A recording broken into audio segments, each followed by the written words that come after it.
How do you know what you're seeing online is real? It's getting harder and harder to tell.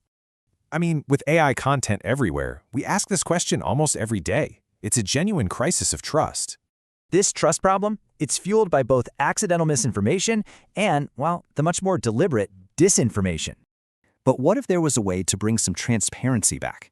A global alliance is working on it. It's called the Content Authenticity Initiative, or CAI, started by Adobe, the New York Times, and Twitter.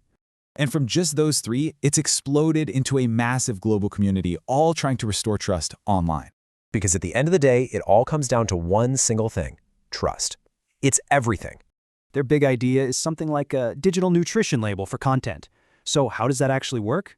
It's all based on this idea of provenance, basically a clear history of where a file came from.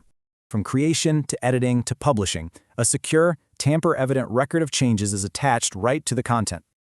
Okay, but here's the catch. What happens when screenshots or social media sites just strip that data away? The answer is a super durable, three-part system to make sure that info can always be recovered. First up, secure metadata. Think of it like a price tag that's securely attached to the file itself. Second, an invisible watermark. This acts like a hidden security tag, letting you know credentials were there. And third, content fingerprinting. It's a visual check that matches the file to its original cloud record.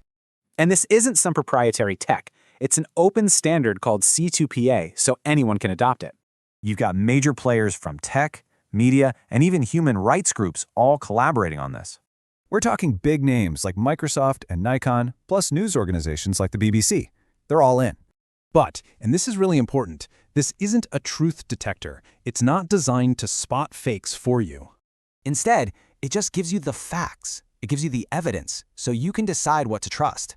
So imagine an internet where any piece of content could tell you its story. Soon, you might not have to wonder.